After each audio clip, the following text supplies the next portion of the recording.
The global halal industry is on track to reach $7.7 trillion by 2025, driven by rapid growth in sectors like food, cosmetics, and Islamic finance. To tell us more about this, we have Septian Waluyan from YCP Indonesia and Umar Munshi from Hassan Venture Capital. Starting with Septian, what changes can we expect in the halal industry with this growth? At least we can expect changes in three areas.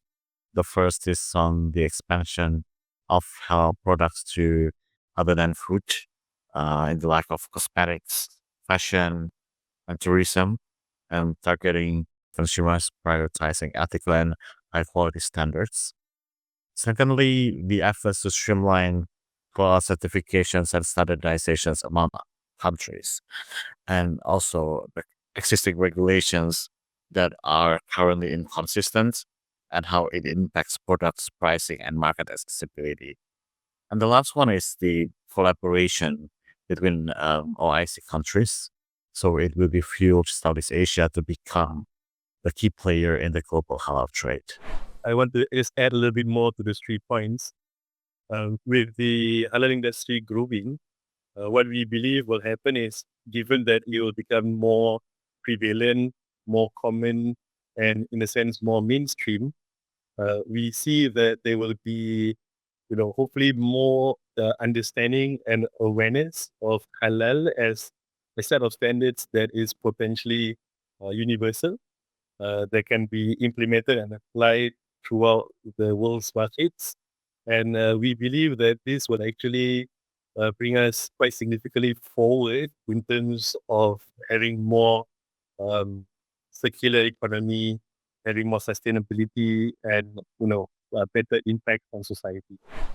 So, how do non OIC countries like, let's say, Singapore impact halal market growth? Umar, would you like to take this question? For Singapore, it's a very good example of a non-OIC country that has really been quite involved in halal. And in my understanding, there's a very important role to play because countries, whether OIC or non-OIC countries, these countries have their own unique advantages and strengths. And pulling this into the larger, wider halal ecosystem will definitely bring benefit in terms of improving the halal ecosystem as well as the impact on society. I believe that the non-OIC countries, such as Singapore, can significantly contribute to the market by investing in halal products and services. I believe that this is the opportunity that any country outside OIC can contribute and invest in the products and services. Also, looking at Singapore herself, Singapore is placed 7th in the Global Islamic Economic Indicator in 2022. Singapore has favorable environments for halal goods and services, and also the tourism sector as well that has the contribution to this halal market. So yes, I believe that investing in the halal products and services is a way to go for non-OIC country. So, what challenges do halal startups face in the region? Septian? At least there are two things. One is the regulatory challenges, and also the second is on the requirements that vary country per country. The regulatory challenges for the startups in this case, I believe, in the case of Malaysia or Indonesia, there are a lot of small medium enterprises that actually applying to the halal certification might take some time, and also the all the paperwork that sometimes it is quite troublesome. However, for the big corporations, for example, in Indonesia, for getting halal certification, there are several certifying bodies.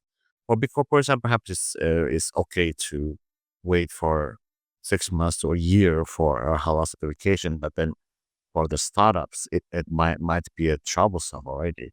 So I believe there has to be simplifying processes from the certifying body so that will make this process easier? So the first one on regulations is a clear one.